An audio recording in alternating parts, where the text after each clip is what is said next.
Welcome to the School of Visual Arts and welcome to the MFA program in Design Criticism. I'm Alice Twemlow, the chair of the program. It's really, really great to see you at the beginning of the semester. And welcome back to the students after your breaks. This is the first gathering, really, I suppose. We are actually still working on our spring speaker roster.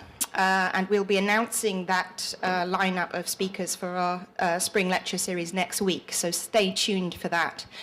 But here are some tasters of what's to come. Really interesting selection of speakers about to evolve, selected by the current first-year students. And I've just popped a few of them up here. Definitely mark your calendars for the DCRIT conference, Saturday, May 11th, which is when our graduating students present their work alongside prominent critics, yet to be determined. And then in June, we're running another summer intensive. We started this last year, and it was a lot of fun, focusing on writing and research about design and architecture. So those are some coming highlights. Quick summary of the program for those of you less familiar with it. In a nutshell, we're a two-year graduate program devoted to the study of design, architecture, and urban infrastructure. And I think if you don't know the program, probably one of the most interesting aspects of it to mention to you is that in addition to and beyond writing, we deploy all kinds of media to convey our critical arguments. So that includes radio podcasts, exhibitions, video essays, events, syllabi, online media, and books, and many more. We have some fabulous faculty members, to mention just three who might be familiar to you. Paola Antonelli, who's the Senior Curator of Design and Architecture at MoMA, and she'll be leading a workshop in design curation later this semester. We've also got Kurt Anderson, host of Studio 360. He's in tomorrow to kick off another season of radio podcasting. And Akiko Bush, a critic and author, who will be in on Friday to launch her reading design class, in which she leads students on this fantastic journey through the news and literature, exploring how design performs as an agent in the news of the world, as well as in literature. They read everything from business and politics, from Robinson Crusoe to Odes by Pablo Neruda, and from Rousseau to Joan Didion. It's quite a journey. And we have some amazing graduates. And if you haven't already seen this brochure, when we have the drinks afterwards, please have a flip through one or take one, because it collects the stories of graduates out in the field. This is Avinash, who is now the assistant editor at Metropolis magazine, and has just had his thesis published by the Smithsonian ebook publishing imprint, actually.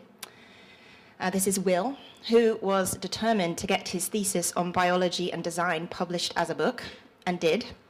Biodesign was published in the UK through Thames and Hudson, and here in the States through MoMA, and it was just earned that enviable spot at the upper right corner of the New York Magazine's approval matrix. So he's pretty happy about that.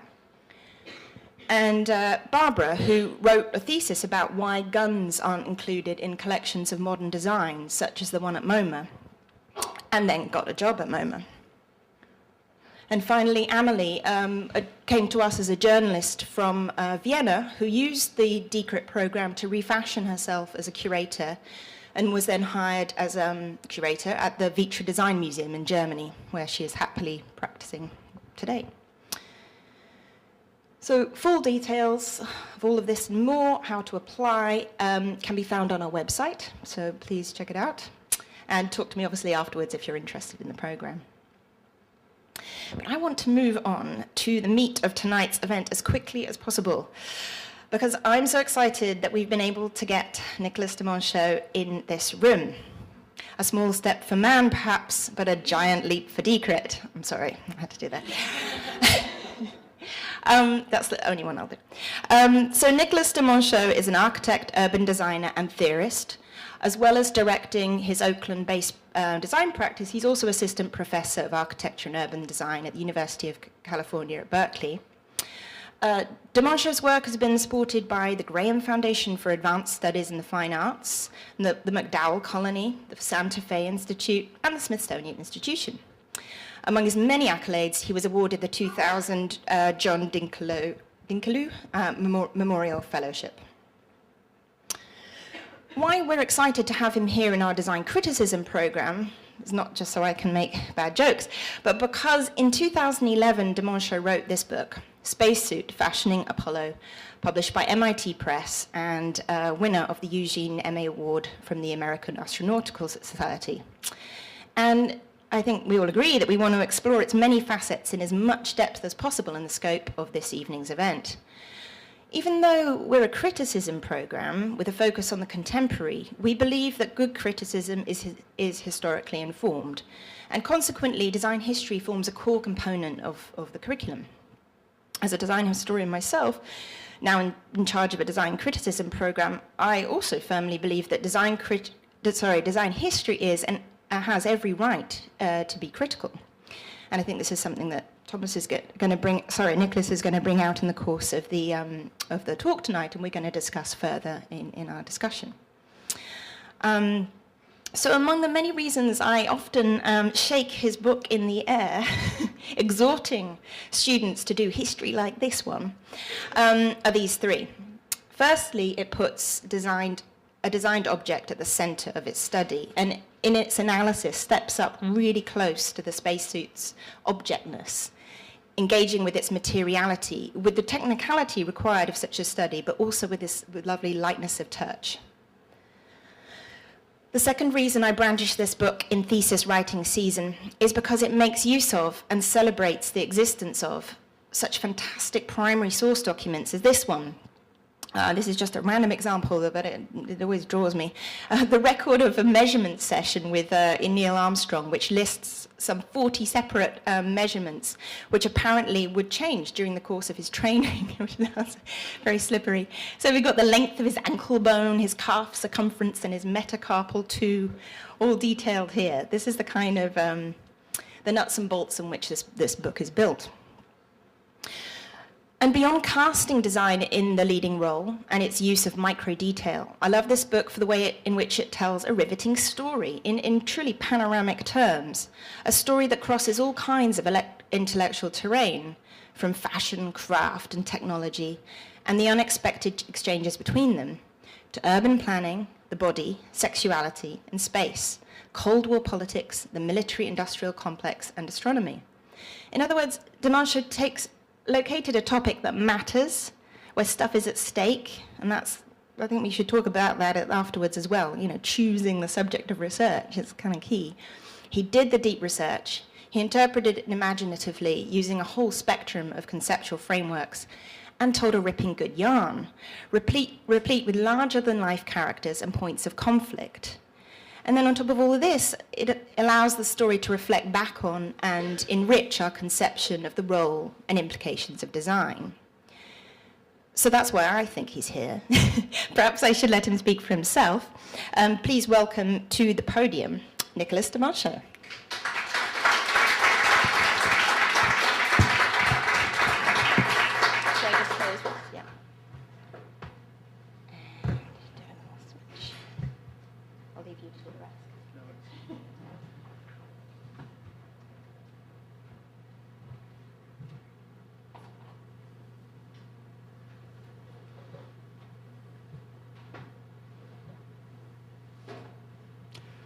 Well, that's quite an impressive introduction. I always feel like after introductions like that guy sounds really interesting. But I'm afraid you're instead stuck with me for the evening. But I want to thank Alice and the faculty here for having me.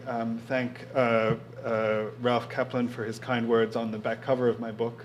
And to thank also, as I owe an enormous debt in all of this to the Smithsonian, and of which we very happily have a few representatives here tonight, so I can thank them as representatives of the institution, because although the writing of this book took a kind of an embarrassingly long length of time, about a decade. It was the year in the center of those 10 years, the year I spent as a fellow in the Space History Department of the National Air and Space Museum, spending several days a week, often encountering the very real materiality of the subject that led to both my conviction that I could finish the book and also my conviction that it was worth finishing. And so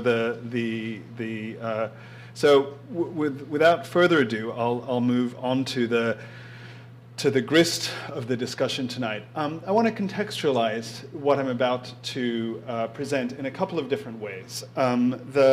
The first is to say that this is not necessarily the normal lecture I give on this book. I haven't given that many, but I tend to give a kind of historical sweep of the narrative itself. But I think especially in a program as special and focused as Decrit, it's worth doing, attending to two particular things that come out of the larger kind of disorganized assemblage of the book. One is, I'm going to emphasize, is the very deliberate relationship of the book to contemporary architectural and urban practice, which is to say that I wrote this book actually not even as a critic, certainly not as a credentialed historian, but rather as an architect, as a practitioner who is particularly interested by the way in which current design practice is confronting a range of extraordinary crises. The incredible urbanization of the planet in the next 40 years. We'll build as much urban fabric in the next 40 years as we have in the previous 10,000 years of human history. And we have to think very deeply about how we're going to do that. And then also this, of course, the explosion in systems and technologies that accompany that urban expansion as well. The fact that we produce as much data now in 72 hours as we did in that same 10,000 years of human history. Those two things are going to be intimately related in the next 4 decades, and how we design that relationship is going to be essential, not just to our own careers as designers, but probably to the welfare of the planet as a whole. So that's a rather sweeping introduction, but that is to say, I think that it's worth making. And I was attracted to this subject in particular for its intimate glimpse at how the system and structures of technology and something as complex and contingent as the architecture of the human body, which I'll argue in the course of the lecture has something to teach us also about the architecture of the city, how those two things relate to each other. So that's the kind of critical role. And then, not incidentally, in the course of the lecture, I'll also try and pay some attention to what we can kind of forensically intuit from the way in which the space program, the kind of largest and in some ways most influential design exercise of the 20th century, how that program was itself reported and critiqued at the time. So those are kind of two local adaptations. And then without much further ado, I'll just dive into what I've tried to keep a relatively short lecture, because of course what I'm always enormously interested in, having spent so much time cooped away manufacturing this content. I'm not so interested in regurgitating it, but much more interested in your impressions of it and the discussions we can have that always do surprise me in the most fantastic ways. I'm going to start this story with the figure of John F. Kennedy, who changed his shirt more than 5 times a day, often, and was, for many reasons, not least the ill health which he convincingly disguised for his entire political career, was a consummate negotiator of the vast distance that separates image from reality. In 1961, after Yuri Gagarin's dramatic orbit of the Earth and the globe's saturation in its surrounding imagery, it was Kennedy who sought the image of an American on the moon as an ultimate Cold War weapon. "Do we have a chance," Kennedy asked, "of beating the Soviets by a space program which promised dramatic results?" Kennedy demanded this, in fact, of Lyndon Johnson, titular head of US space efforts, only 8 days after Gagarin's flight. 2 weeks later, at a meeting of the Departments of Defense, State, NASA, and the President's office, it was agreed that a manned lunar landing was the goal likely to have, quote, "the clearest impact on the global imagination." As a result, by 1968, Apollo's budget swept up almost a nickel from every tax dollar, 4.2 cents, and created 500,000 jobs throughout a massive infrastructure of contractors and consultants, not incidentally in 46 states and resulting hundreds of congressional districts. A literal tracing of the architectural legacy of the Apollo effort would be to follow every gunmetal desk, hung ceiling, and warehouse truss underwritten and paid for by the enormous enterprise. But at mid-century, architecture was already an enterprise of image creation itself. By this measure, that is to say, architecture and its production as a distinctive form of media, a story of the architect in the space race emerges that is particularly relevant to our present moment.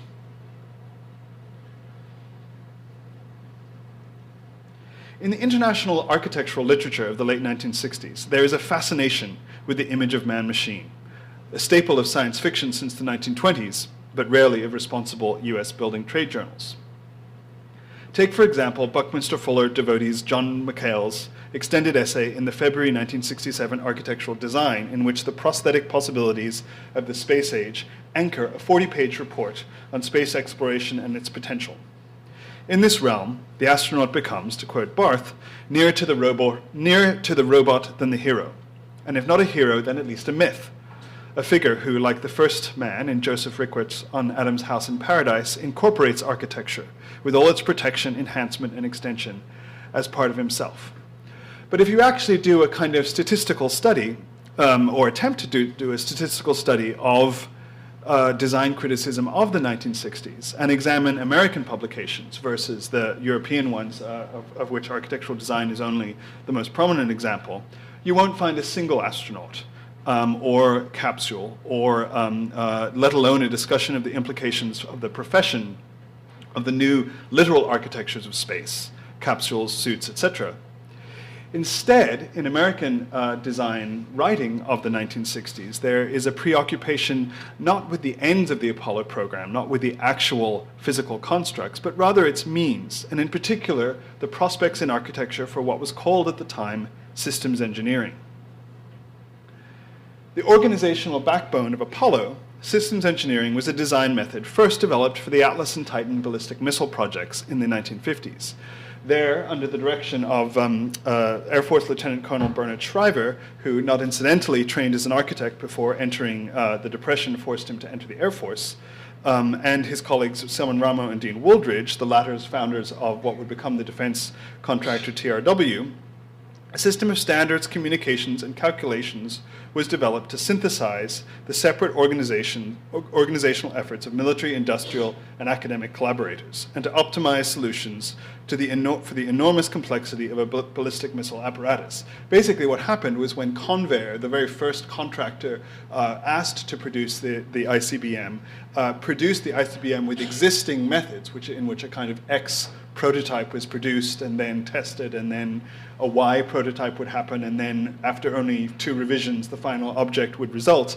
The results were kind of both incredibly unpredictable and enormously unsuccessful. The resonances, unexpected resonances between the turbofan frequency and the jet engine, which spun and dumped fuel into the jet engine, and the gyroscope in the top of the missile that kept it on course, those 2 things turned out to rotate at the same frequency and thus cancel each other out, and it exploded. Or assorted the object which was the most complicated object theretofore assembled by mankind, more complicated than the Manhattan Project bombs, was not susceptible, as it were, to traditional design methods because of these complex, subtle interferences between all of its systems. And so systems engineering, in which a kind of social organization that matched the complexity of this object was assembled between these military, industrial, academic components, was the solution at the time, and enormously successful to the creation of these complex objects and systems. Of course, it produced its own set of references, not least the kind of recognition by Dwight Eisenhower, the president that supervised the creation of the military-industrial academic complex, which kind of mirrored the organization of these objects, that it was an enormously powerful force to let loose in American society and culture. In remarks at the Smithsonian in 1968, Vice President Hubert Humphrey declared, quote, "The techniques that are going to put a man on the moon are going to be exactly the techniques that we are going to need to clean up our cities." Humphrey pointed especially to what he called the systems analysis approach.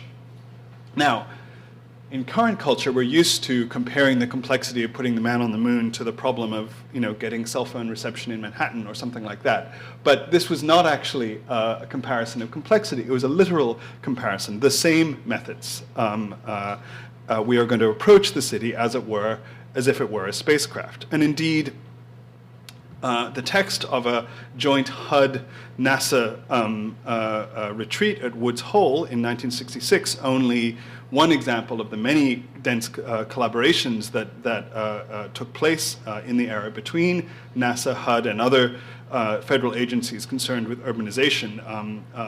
The computers that were used to model initially the Apollo guidance computer were later trundled down Constitution Avenue into the basement of Marcel Breuer's then rising HUD headquarters in order to literally compute the city as if it were a spaceship. But this report in particular is interesting because in its own imagery, it makes a particular case. It juxtaposes within the text images of urban disorder were literally contrasted on alternating pages with the ordered constructions of the space race. And so, even without the associated text, left a clear implication as to the applicability and even the urgency of co-opting NASA's techniques. Quote, "Creating a safe, happy city is a greater challenge than a trip to the moon," the report allowed, "because urban housing is more complex than a rocket, and the city is subject to more perturbations than the moon. Its ever-changing problems, nevertheless, can be attacked in the same logical way we have gone about exploring the universe."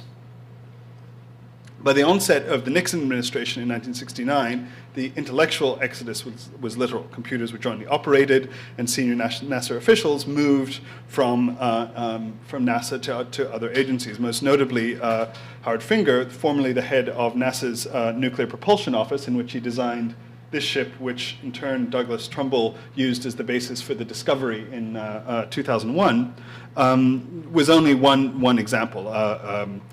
There were summer schools at Berkeley at MIT retraining NASA employees for work in urban administration, and there was a particular program supervised by Finger at HUD called Operation Breakthrough, which sought to craft a set of technically advanced prefabricated housing systems from aerospace building techniques for which the aggregation and extension of these was produced the very first example that I've been able to find of what we now know as parametric software within architecture. That is to say, it was assumed that so many of these communities were going to be built that the design had to be kind of constructed as a set of variables that would automatically respond to all the manifold sites in which these housing systems would be implemented, because it would be too much work for individual designers to do.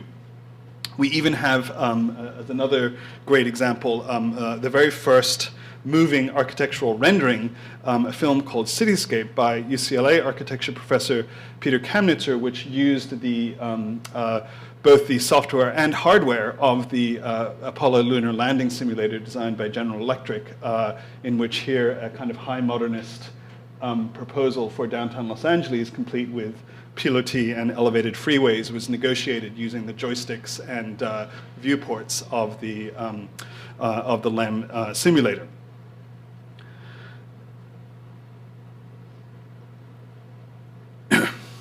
Against this background, we can view with particular interest the proposal from physiologist and analog computer specialist, or that is to say psychiatrist, physiologist, and analog computer specialist Manfred Kleins and Nathan Klein, which for a conference called in 1960, called Psychophysiological Aspects of Spaceflight, organized by the Air Force at its new School of Aerospace Medicine in San Antonio, Texas, proposed for the first time what they called, or coined, the concept of the cyborg, that is to say, a human being remade to live in space, in particular on the surface of the moon. Now, to give a little bit of context, Kleins and Klein, steeped as they were in the kind of cybernetic discourse of systems engineering, were also, or more specifically Klein, responsible for the very first major pharmacological innovations in American psychiatry, the first antipsychotic drug and the first MAOI inhibitor used in the United States, and therefore were not only projecting a kind of fluency and control over heretofore unpredictable and unmanageable parts of physiology and psychiatry, but had in their own experience with the kind of massive and at the time deemed to be enormously successful deinstitutionalization that resulted from these psychiatric drugs, had the sense that the body was itself simply another system to be redesigned, remade, conceived of as a set of black boxes and variables. Take against this context also the critic and now practitioner Michael Sorkin's assertion that the AX-3 experimental spacesuit designed at NASA Ames in the 1970s from prototypes first developed for later Apollo missions was, quote, "one of the most beautiful designed objects I've ever seen. Sublimely functionalist, an apparatus of liberation, extension, of genuine prosthesis, the body simultaneously extended and housed." The notion of liberation espoused by Sorkin recalls not only the notion of the cyborg, which Kleins and Klein argued would provide a, quote, "new, larger dimension for man's spirit," but also the parallel language of systems architecture in an urban realm. Like any utopia, the cyborg world has at its core the notion of the city. Quote, "as truly as a spaceship, a city is a product of men's thinking that can be overhauled, rebuilt, and improved." From the Woods Hole report I mentioned earlier. The solution, it was asserted, is, quote, "information processing." When Operation Breakthrough, the program advanced by ex-NASA nuclear engineer Finger at HUD, had a debatable impact on the earthbound housing industry. It was in fact cited by the General Accounting Office for its, what they termed its total lack of impact on the American housing industry. A final footnote to its space age origins is provided by a post-Apollo strategic plan for US space stations, also produced at Ames, called Space Settlements, a Design Study. The 1975 study identifies systems developed for Breakthrough as, quote, "especially suitable for building in space." Drawing on the same space station research exploited by Kubrick's 2001, the habitat proposed by Ames would house 10,000 astronauts, optimized by age and gender, and, quote, "settled by persons from Western industrialized nations." In the renderings accompanying the proposal, the components of systems building are seen in perhaps their only native soil, a perfectly managed, balanced world, entirely subject to, quote, "principles from government and industry." The reduction or extension of architecture to an automatic cybernetic response to the environment, whether internal or external to the body, recalls, at least to me, the contemporaneous collages of Superstudio. It's a notion of architecture that is both everywhere and nowhere, a total landscape. Like any utopian modernist dream, it is transparent. But in this case, as befits the shared cybernetic origins of both ideals, the transparency is not one of physical form or even phenomenological experience, but rather a transparency of control. The liberation espoused by Kleins in a presentation of the cyborg ideal, quote, "imagine what leaps a ballet dancer could do on the moon," he quipped to Life magazine in the article you showed, it is explicitly derived from the challenges of maintaining, addressing, or defending the physical health and protection of one's body and its immediate environment. Equally, the computed city of the new urban frontier was once realized, a cyborg-like model that would be free of the burdens of planning and the chief bugbear of uncertainty, that is to say, entropy and decay. Equally, the computed city of the new urban frontier was once realized a kind of utopia, that is to say, everywhere and nowhere at once. The truth, as usual, is more interesting. If, as Hubert Humphrey suggested, the techniques that allowed a man to walk on the moon were truly those with the most promises for American cities, we might retrospectively tell a slightly different story than that projected by Kleins and Klein, or the timeless kind of hard, crisp lines of the AX or even RX suits so beloved by design critics of the time and even of our own era, like Michael Sorkin. For as it happens, despite the continuously articulated preference of both the military and NASA for technologies, including spacesuits, that extended the techniques of systems engineering into planning for the human body, the A7L spacesuit worn on the surface of the moon by Neil Armstrong and Buzz Aldrin was a soft, multi-layered assembly of fabric and latex.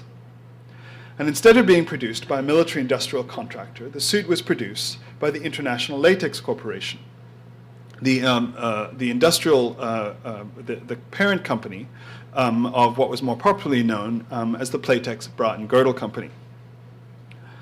And instead of being planned, engineered, and assembled by men, or certainly men with engineering degrees, the suit was stitched, fashioned, and crafted mostly by women, taken directly from Playtex's other soft good assembly workshops. And although finally fashioned as part of the larger apparatus of a manufacturing corporation, the women of the ILC or Playtex spacesuit shop floor were neither interchangeable nor replaceable. And in fact, for several stages of the manufacturing process, there are only one or two women with the requisite technique to produce a component that would meet the rigorous standards of NASA's precision management. You'll find that I actually flip back and forth between using ILC and Playtex and talking about the company. And it's historians,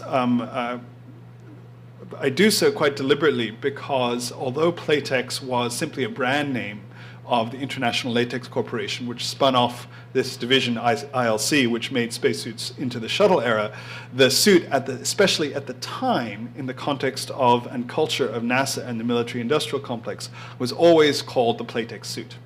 And it was not either as on the part of its manufacturers or the women on its shop floor as an expression of pride or confidence by women who had been employed first by Playtex and then taken over to the spacesuit process, or far more frequently as a term of derision by the masculine engineering culture of the rest of the space race for an object which was deemed to somehow not live up to the ideals of the enterprise. In fact, for such an incongruous adaptation of production values to succeed in the masculine, automated, and high-performance atmosphere of Apollo, other ideas had to fail, and fail spectacularly. After responding with the only successful submission to a 1962 RFP for the Apollo suit, ILC was then subcontracted to a United Aircraft subsidiary, Hamilton Standard, to continue work.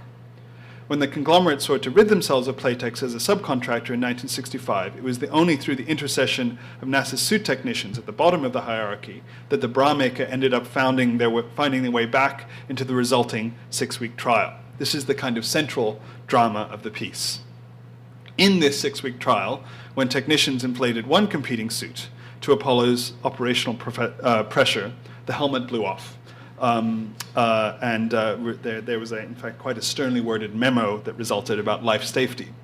When another suit was tested on the prototype lunar lander, the suit seemed to be working fine until the astronaut got out on the simulated surface of the moon, at which point the shoulders expanded so much that he wouldn't have been able to get back into the lunar capsule had he actually been on the surface of the moon, which led to, let's say, a lack of confidence, in particular from the Apollo astronauts themselves.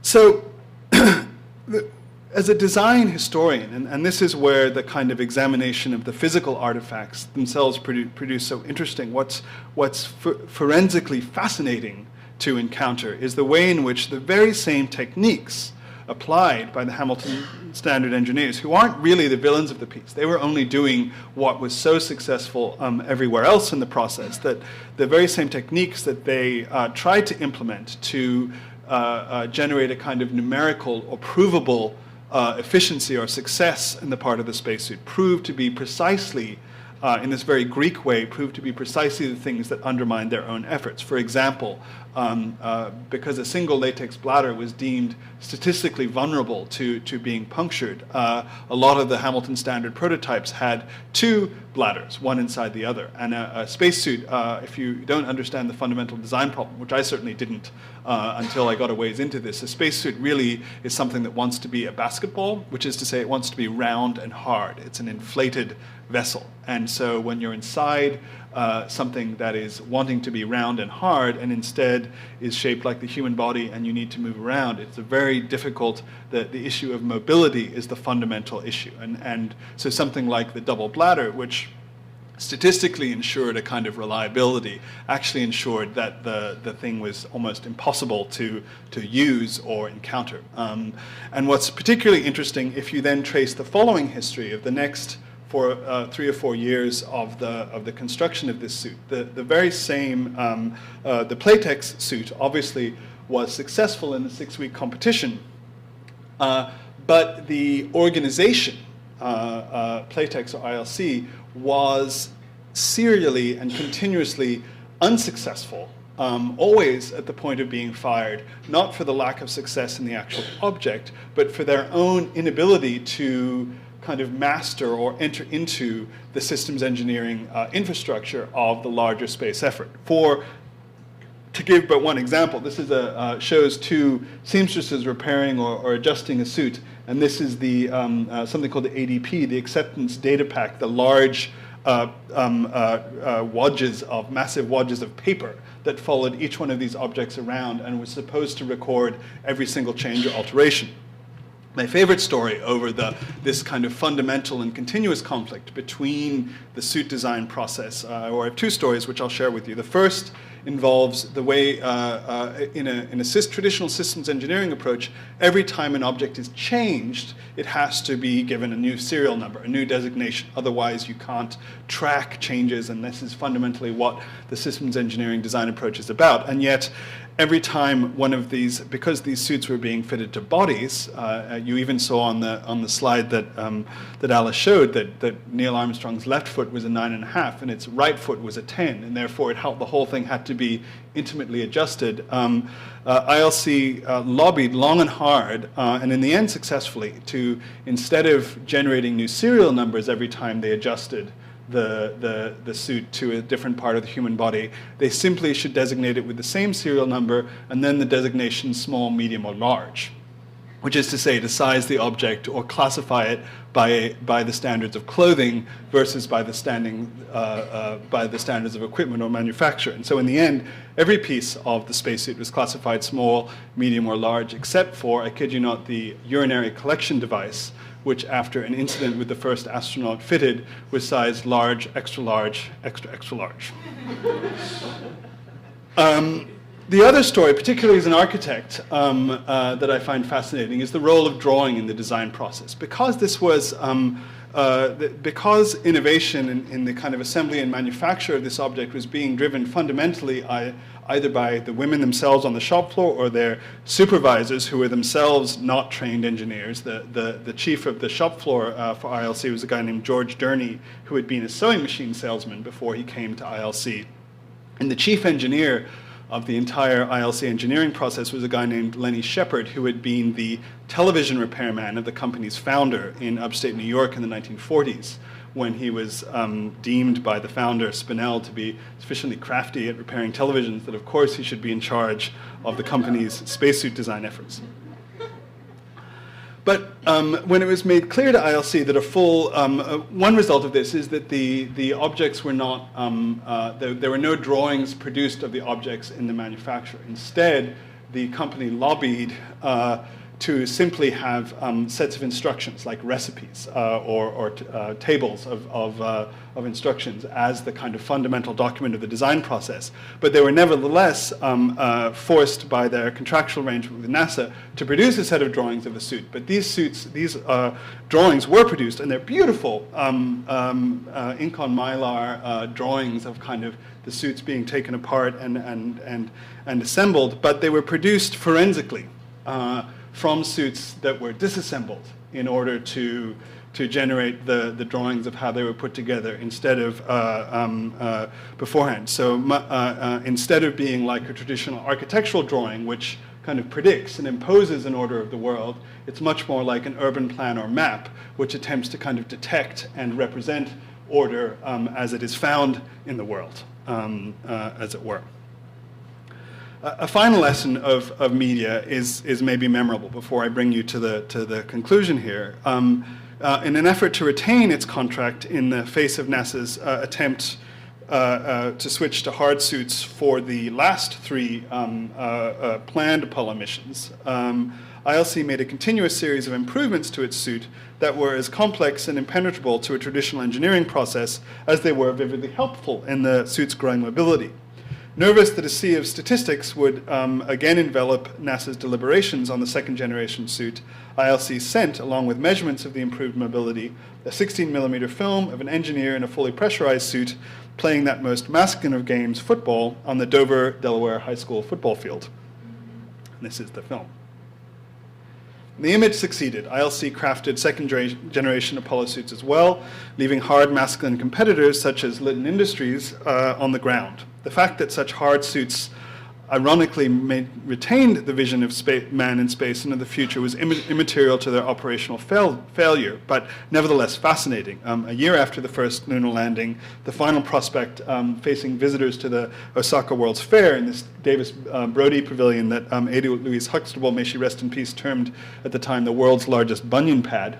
I don't know if you know this large. It was originally supposed to be an inflatable moon, the Osaka Pavilion, and then cost-cutting in the Vietnam era led to its just being this kind of bunion pad. But underneath that bunion pad was the exhibit was all about space, and the final prospect against this kind of halftone of the lunar surface were these hard Litton suits, not the actual suits in which mankind walked on the moon, which is, I find, totally fascinating. That in the kind of mediated, especially the kind of high mediation of the World's Fair Pavilion, which was the kind of the ultimate mid-century expression of philosophy and identity. Somehow the actual suits were too, not futuristic enough, or didn't fit a certain preconception about the kind of boldness or geopolitical message of the landing on the moon. By contrast, the morphology of the final ILC Apollo suits contained between 21 and 29 separate layers of fabric. Each was constructed of an earthbound material. No new materials were invented for the suit, but these materials were kind of adapted from existing contexts where their properties like flame retardance, heat retention, and the ability to maintain pressure were useful. So Nomex from fire equipment, some even more fascinating, I think like 18 or 19 of the 21 materials were all actually made by DuPont and actually share a very similar chemistry, but were just changed by DuPont in their own kind of material science research in mid-century to have discovered in all these different polymers these different properties. So that's the kind of, I'm going to experiment here with a sort of sidebar into two particular histories of design and design criticism that I think are relevant to this discussion, or at least I'm going to test this out on you. I think there's a particular interesting resonance. The fundamental kind of philosophy of this book is between the scale, of course, of the body and the scale of the city. When in the last chapter of her 1961 opus, The Death and Life of Great American Cities, itself called The Kind of Problem a City Is, urban activist Jane Jacobs sought to articulate a metaphor for urban planning distinct from the, quote, collection of file drawers she abhorred, she turned to recent work at the Rockefeller Foundation, which had provided her with, I always point out to them now, a very meager $5,000 in funding, but also an office to assemble her manuscript for the book. In the Rockefeller Foundation at the time, Jacobs' neighbor, Dr. Warren Weaver, was composing an essay for the Foundation's 1958 annual report, which specifically identified new thinking in the natural sciences, describing what Weaver called, quote, organized complexity. Heavily quoting from Weaver's essay, Jacobs makes a case for the special affinity between urban landscapes and biological systems. Invoking the landscape example of a single urban park, she submits that any attempt to isolate the variables, however many, leading to the success or failure of an urban enterprise is inherently dubious. Those variables are too numerous and too interconnected to readily chart. The revolution in life sciences, both forecast and spurred on by Weaver's essay, has prospered. And much like the revolution in cybernetics and systems control of the last century, the language of this latest revolution in organizational thinking is having its effects on the rhetoric and technique of the architectural profession.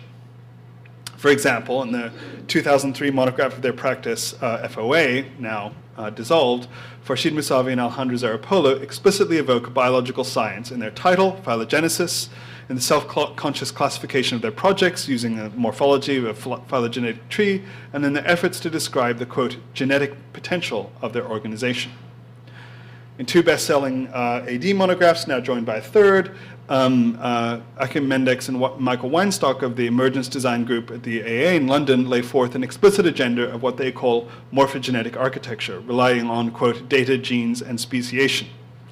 Another example, in a recent essay, Carl Chu, now at Pratt, declares, quote, we are now in a position to articulate a more comprehensive theory of architecture, one that is adequate to the demands imposed by the convergence of computation and biogenetics, a monadology of genetic architecture.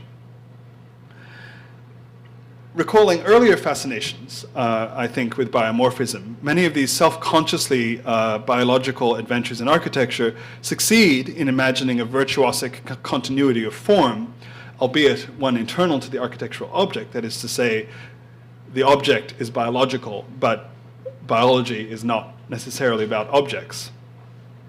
Yet is in the AX5 and Lytton suits so beloved by both Sorkin and NASA managers, but ill-suited to the body itself, the smoothness of a biologically inspired systems approach comes with a conceptual hardness, both of system and result, which is anathema both to Jacobs' original attempt in introducing contemporary biology into urban theory, and also to much contemporary biological thinking as well.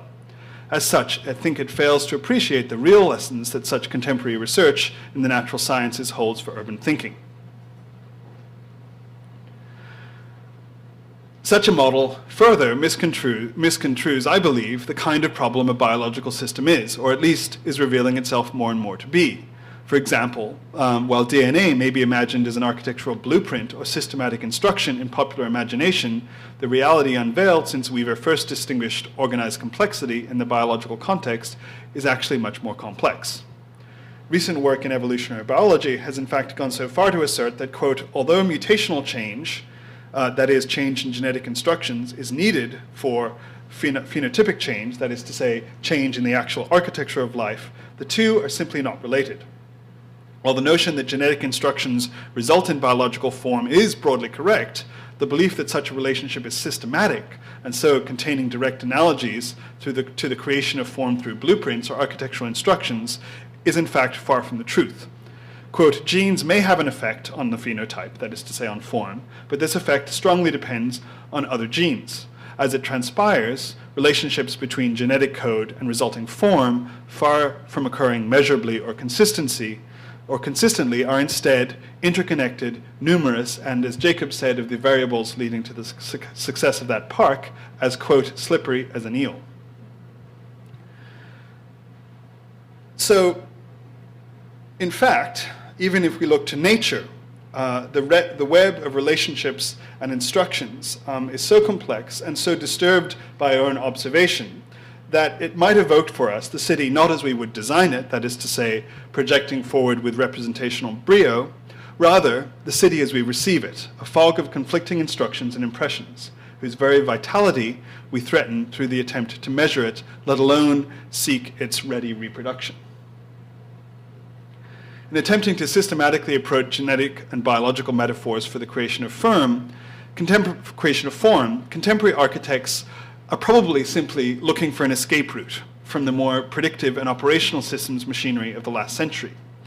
But this rush to the future, I think, risks a rather terrifying and dangerous U-turn.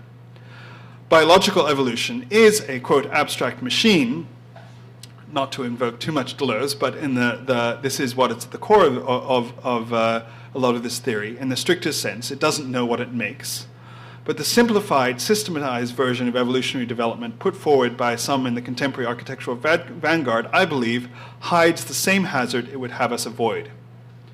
In seeking adaptive machinery for architectural production, and in particular for the systematic production of novelty, the work hides a deep conservatism that recalls not nature, but rather the machine-like confidence of an earlier system approach.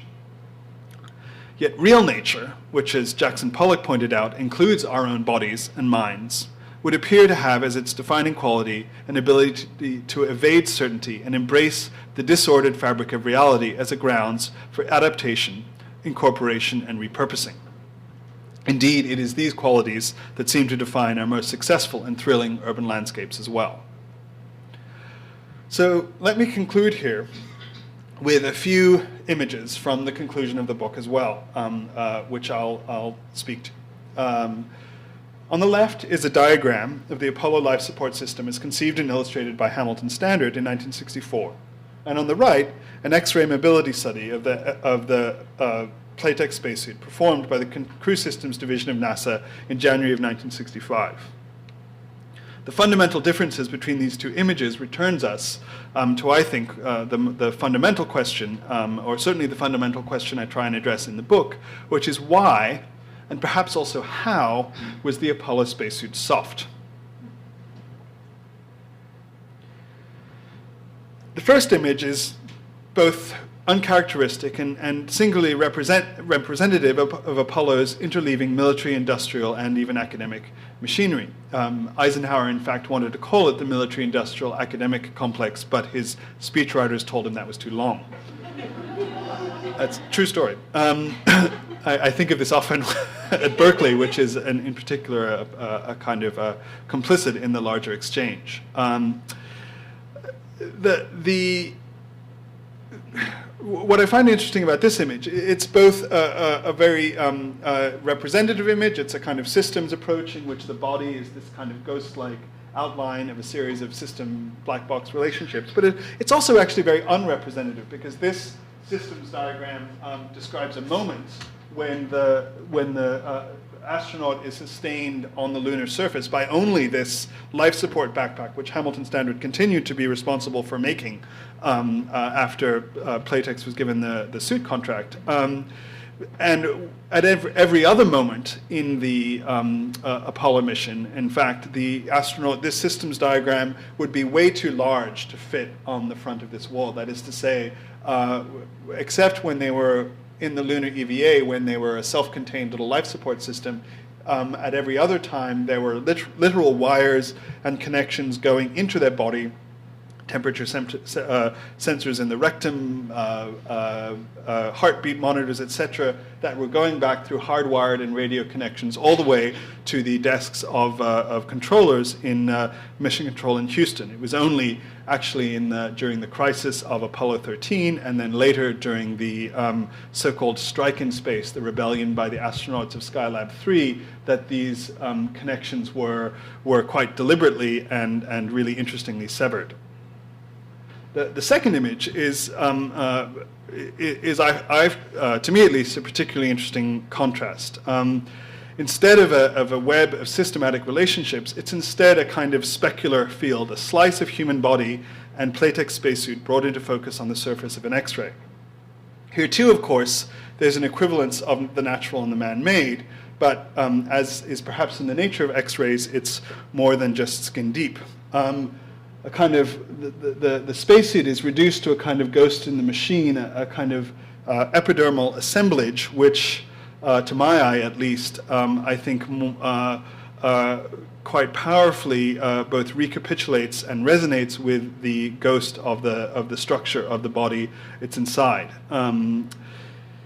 In 1969, the systems engineer Simon Ramo published a book called Cure for Chaos: Fresh Solutions to Urban Problems Through the Systems Approach. In a now familiar comparison, the book advocated the application of cybernetic techniques to the perceived disorder of its time. Quote, "If we can give an astronaut good air to breathe on the moon, then why not in our cities?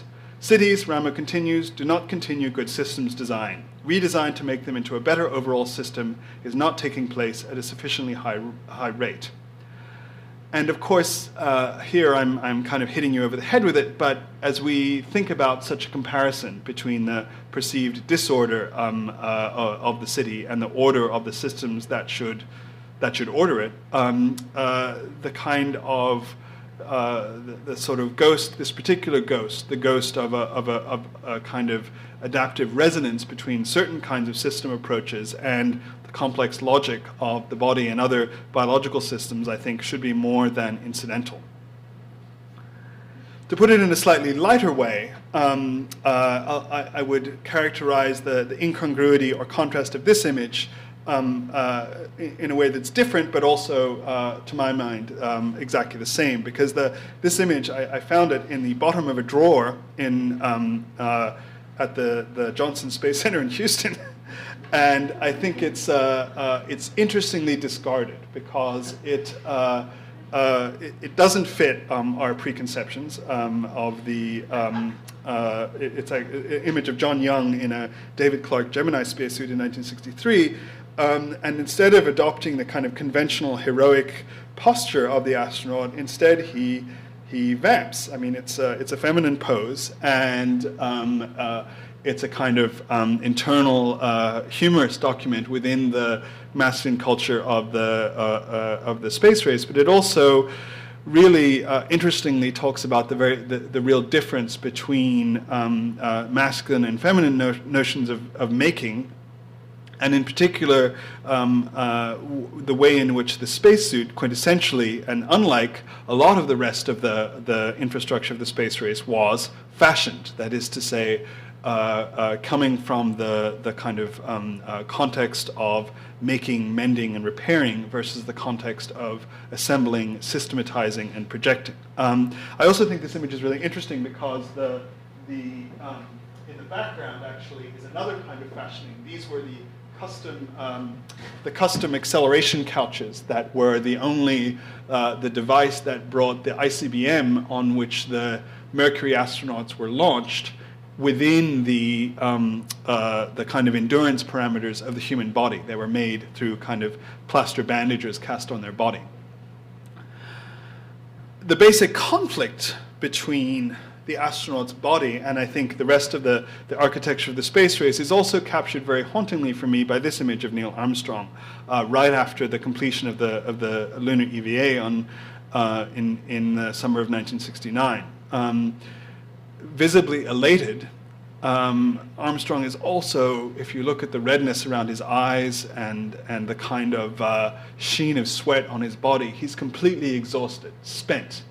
And this enormous apparatus which had extended the human body to the surface of another world in order to produce a single image for an earthly conflict represented not so much a complicity between the body and the military-industrial enterprise, but fundamentally a conflict, I think, between it and the kind of exhaustion and extension of the body to the very limit of what it was capable of doing in order to achieve a rather earthly goal.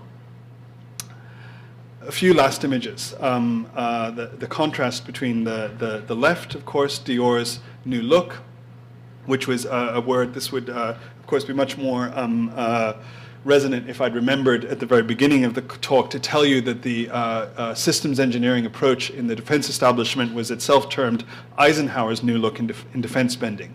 But the new look itself is particularly interesting, and I talk about it in the book because it was both a new kind of image, just like the image of man on the moon, the new look. It became a phrase which was used to describe everything in early 20th century life, which was incongruous and novel and not fitting with previous paradigms. And yet, of course, also it was fundamentally a remaking of fashions from the 30s, from the 19th century, from the 18th century, and was made using very traditional craft techniques, using up to 60 yards of fabric to produce a kind of new image. And here we have the model Mary Jane Russell in one of the most extensive of the new look dresses in front of Turgot's 1739 map of Paris, before Paris had been remade with Haussmann's systems approach itself. And then on the other side we have, of course, in this case, Harrison Schmitt in Apollo 17 on the lunar surface with the lunar rover, with the Earth as the subject, as the background subject. And so I think back to Kennedy and the idea of fashioning. One of the most interesting ideas that comes from more recent evolutionary biology is that nature moves towards solutions, not so much through making things from whole cloth at all, but rather through what the biologist Stuart Kauffman calls a landscape of adjacent possibility. That is, from one thing to the next, not necessarily in a way that is understandable before the fact at all, but rather one that depends on, in particular, on those things which govern our life out here in the human world as well, which is to say chance, contingency, and even luck. And the adjacent possibility of the Playtex spacesuit, that is to say, fashioned from a bra and a girdle, in fact, the inner convolute, the innovative material that was so key to ILC's successful suit, was literally made from latex that was taken for the first Apollo missions from the very same vats that were being used to feed girdle manufacture, and it was baked or cooked around nylon tricot fabric, which was very precisely the fabric which would have been used in the bras, also made by Playtex, and finally with a material that really resembled a kind of bra underwire, forming the inner constrictions on the convolute as well. So in this kind of this adjacent possibility of the Playtex spacesuit acts, as I argue, at least certainly argue at great length in the book, and I think also really interestingly in this image, was a buffer, not so much between the landscape of the lunar surface and outer space and the human body, which it was so hostile to, but also at least between the larger military-industrial logic of the space race, here exemplified by the hung ceiling, the aluminum bullet cigarette tray, and the interior corridors of the Kennedy Space Center, and the logic of the human bodies that the spacesuit protected, which were so counter to it. If an image rivals that of Buzz Aldrin on the moon in the Playtex spacesuit for its visual proliferation in our culture, it is this image, the blue marble, A Whole Earth. But it's also interesting to note that this image itself contains a few different kinds of truth. First of all, I show it here in its original orientation. When it was shot from the command module of Apollo 17, the astronaut's head was pointing to Antarctica, and NASA immediately turned it around in the press release so it could better fit our image of what the world would be. It's also particularly interesting because in our popular culture also this image is widely held. For example, to give just one example by Al Gore in the Inconvenient Truth lecture, to be a kind of stimulus or catalyst to the environmental movement, revealing as it does the fragility of the Earth. But in fact, it was taken 3 years after the first Earth Day, in which a painted Earth, whole Earth, was on the Earth Day flag for the first 3 years, and later replaced by this image. And it was as much a response to that environmental consciousness as it was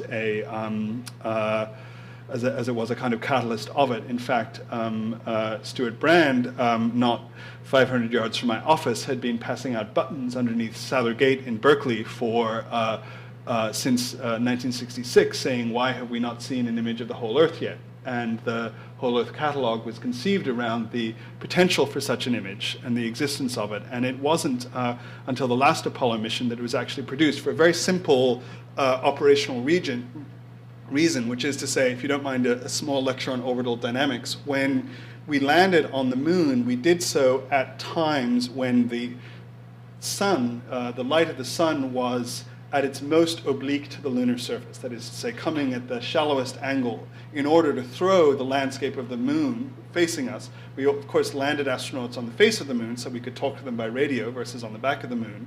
And we landed them on the face of the moon when the light from the sun was coming in a kind of Beaux-Arts style from the kind of right-hand side, in order to throw the craters and hazards of the lunar surface into maximum relief. But when you do that, it means that the moon is kind of between 3/4 and 1/4 full, because the light obviously is coming from the side onto the surface. And that also means, by the nature of orbital dynamics, that the Earth is half full from the moon, because the sun's off to one side.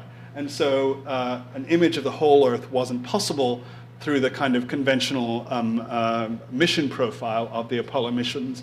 But the pressure of Stuart Brand and the larger environmental movement was such that on the very last Apollo mission, when NASA felt confident that it could change the procedures, an extra kind of long elliptical orbit was put into the return trajectory of Apollo 17, precisely to allow this image to be photographed of the whole Earth. And so it was a kind of constructed artifact and not a kind of incidental exposure. And it was as much a response to the environmental movement as a catalyst of it. But that's a long digression. I bring it here also because the image is, particularly in the context of the kind of Buckminster-Fuller, sphere-obsessed systems approach of the 1960s, which the critic Peter Sloterdijk has talked about extensively, and I'll spare you the larger arguments. But this image as a kind of are also graced subsequent editions of Fuller's book, Spaceship Earth,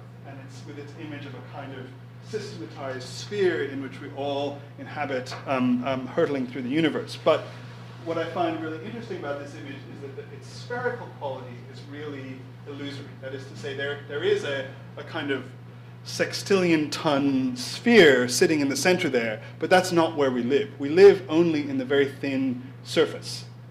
That is to say, we live only in a very narrow layer, which we call space with a small s, and which as you go very, very quickly off the surface of the Earth, it turns into space with a capital S, which is the space that is hostile to human occupation. So it is in this very thin, fragile layer, which I think really interestingly recapitulates the fragile layers I've been talking to you about for 52 minutes now.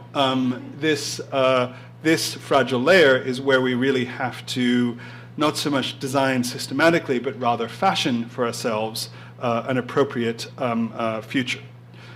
I'll leave you with one last story, which I think speaks to this, and also very much to my experience at the Smithsonian. It was my great fortune to be able to speak to quite a few of the still living Apollo astronauts about their experience of Apollo, and actually it was an even better fortune to catch them at a moment in their life, now almost all in their 70s, when they are, I think, really interestingly reflective, because generally astronauts are, I have to tell you, about the least poetic people you would ever encounter, and it's probably good that they are that way, but having had this most astonishing of human experiences, they are almost to a man unable to reflect on it in a kind of creative, thoughtful way, but they tend to do so now. But I was able to talk to these astronauts not so much because they wanted to talk to an architect about spacesuits, or in fact precisely not because they wanted to talk about architects about spacesuits, but rather because since I was spending time with the suits in a storage facility in, I kid you not, Suitland, Maryland,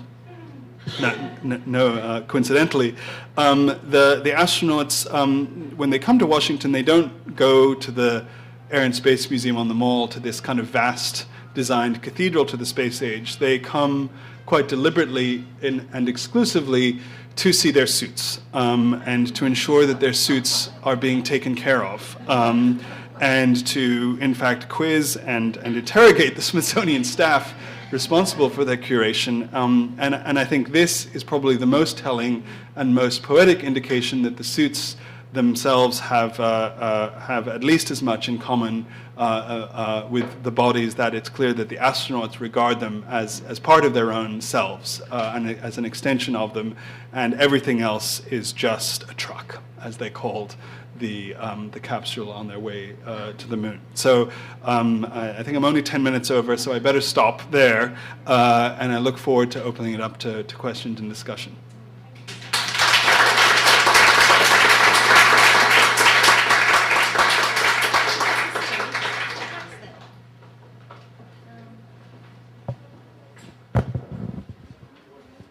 Oh, well, hang on a sec. Okay. Yeah, You're going to curate it. It's okay. Okay. It's okay. We'll get there.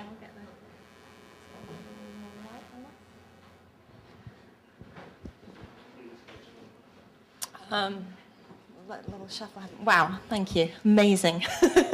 As predicted. So thank you for that. And I'm so glad, actually, you brought up that issue at the end of the interviewing of the, you mentioned the astronauts, but I also wonder if you did the same thing with the seamstresses as well. And I wonder if you could just talk about that, because what you spoke about mainly in this lecture, of course, are these incredibly sensitive readings that you do of images. Yeah. This is your thing. And I just wonder in what ways interviews with people, their psychology, their strangenesses, complicate those readings and in interesting ways.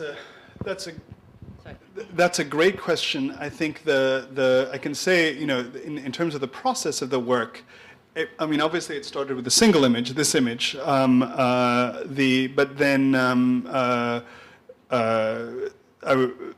then I didn't really, in terms of the forensics of the work, I was in a seminar on domestic space, and I was tired of my classmates' presentations about bathrooms and things like that, and I had recently actually written a long paper on the desert and on how extreme environments in particular tend to crystallize architectural thinking about how we occupy space, that is to say, space that we can't occupy. And then space itself, it turns out, is defined historically. Milton is the very first person to use the word space in the kind of capitalized sense, and he describes it as the space between worlds. The Satan describes it in the text of Paradise Lost as the space, capital S, between worlds, which is only occupied by angels and demons. And then this quality of space goes into the 20th century, where that space is defined as the environment we can only enter with technology. So for rocket engineers, for doctors, there's all these definitions of space are different, but they're the same in that, for doctors, space starts at 37,000 feet because that's where we need oxygen, and for aeronautical engineers, it's 100,000 feet because that's where wings are no longer effective, et cetera, et cetera. So so I had the intuition that space, capital S, and how we accommodated the body to space was going to be a very interesting place to learn about architecture. But then the images, but then I spent several years just trying to track down as many witnesses to the process as possible and talking to them. And an anthropologist once explained to me that gossip, far from being superficial in culture, is in fact defined by anthropologists as the information you need to understand a situation, but which you're never going to get from a kind of an official version. And so I guess you could also say I spent a lot of time gossiping in Delaware and Houston and elsewhere, talking to people who had been in the process and getting, amazing. The stories were incredible, and the kind of, and I don't want to say violent, but certainly like mind-blowing juxtaposition between so Abram Sminell, the founder of Playtex, it was founded in Rochester, and then he got into union trouble, and so he looked for a state in the not a lot of states at the time had kind of right to work laws, but Delaware did. So he's moved Playtex to Delaware, even though he retained his residence in. He actually lived in Drumthwacket, which is now the New Jersey governor's mansion, and he just kind of directed things from afar in Delaware. But these as a result, but though Playtex is in the middle of nowhere in rural Delaware, and the women, especially the seamstresses, were local girls. And one I spoke to at the very beginning of the process, she had never been out of Delaware, let alone on an airplane, until such a point as she was placed in the rear seat of a Air Force fighter jet with a suitcase containing a repaired glove for Apollo 15 handcuffed to her wrist so that it wouldn't be lost, and flown to Cape Canaveral to give this to get this onto the astronaut in time for the launch. I mean, and these kinds of sublime to the ridiculous. And the same woman was, unfortunately, she's now passed away, but at the time she was sitting there sewing a replacement part for a space shuttle suit. I mean, she's still there, still doing it, and the kinds of stories and. I mean that, and it was the power of the personalities that really convinced me that there was a story to tell that was compelling enough as a story that it could sustain all the other kind of potentially dreadfully ponderous baggage with which I wanted to kind of imbue, with which I saw it as potentially invested. Yeah. And I wonder if, just to follow up on that really interesting theme you have about that sort of more complex understanding of masculinity versus femininity, was that revealed in some ways through your interviews with the astronauts and with the seamstresses? Did they reflect on that at all? Yes. I mean, I think that it's really, what was really interesting is it was boys versus girls. I mean, that was very clear that fundamentally, and it was also the even within the sphere of boys, there was this clear distinction between the kind of people who are qualified and unqualified, and people who had their stripes or didn't have their stripes, and so in particular and there were all kinds of, someone who was more skilled than me in anthropology could have an even, a field day of a time, but there were all kinds of, there was a lot of, within this, this kind of, the sort of fighter jock culture that Tom Wolfe nails really well in The Right Stuff. There was this, this question of the right stuff is fundamentally a very masculine question of like proving your worth and getting your stripes, and so even, for example, the engineers in for ILC, like Lenny Shepard and George Durney, who had no engineering degree, who were just kind of, well, now we would call them makers, but in at the time they had no qualification. They were routinely derided as hard knocksers by the NASA people because they'd only ever graduated from the School of Hard Knocks. And then hard knockser became appropriated by them as this badge of honor. And so then they nowadays they would make up T-shirts that said hard knocksers on them. But at the time they used it as a kind of a way of talking about themselves. And so the history of kind of exclusion and inclusion is full of these terms that are used to exclude that are then used to define identity, and the story was so kind of complexly filled with that. And the women, they had to, the fact that the women on the shop floor were fundamentally, it was my intuition, knowing something about making things as an architect, and approaching this not so much as a writer but as a maker, that the people that a lot of the design insights would have had to have come from the people manipulating the materials. It was in the nature of these materials. When you're stitching together 21, these 21 layers were each sewn separately and then assembled together. So imagine like a Russian doll of sewing all the way into 1/64 of an inch tolerance. With no pins, because pins might puncture the kind of astonishing craft. It was my intuition as someone who is used to making things that the insights in how to do that well would not be being imposed onto the process by others, that in fact for the process to be successful there would have to be insights coming from the object via the people who are manipulating out to the process to make it. As someone who's worked on buildings and things, you always ask if you know what you're doing as an architect, you ask the carpenter how it should go together, and then you draw it that way. You don't, or you say, can you do this, or you say, can you do that, and and so that was my experience as an architect, and yet the fact of that was so hushed up in the history. I mean, there was not in any. The fact that and when I talked to the women, they said, well, of course, I said, it makes no sense how you're asking me to put this together. I'm going to do it this way, like, et cetera, et cetera. But that was at first deliberately hidden in a kind of protective way by ILC at the time. Because if they went to a kind of, the head of the crew systems division and said, we didn't really test it to determine the best configuration, Dolores just suggested that we do it this way. That would, that didn't fit into the culture of the process, and they had to. I mean, this was like, I don't want to make this into too much of a good guy, bad guy story, because honestly, it's like there's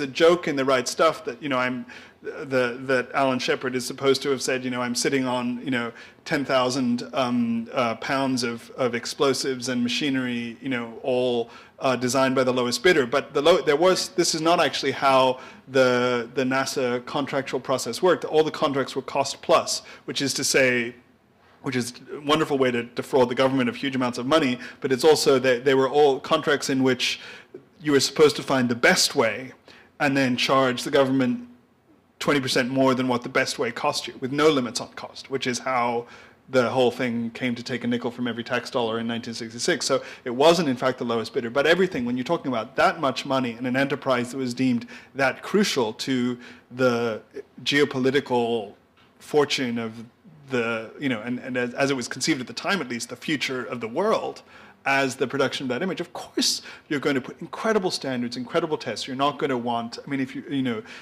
things to be done literally by the seat of the pants as it's sewn. And yet, in this particular part of the process, not incidentally the part in which that whole mechanism touches the scale of the body, that something else had to happen.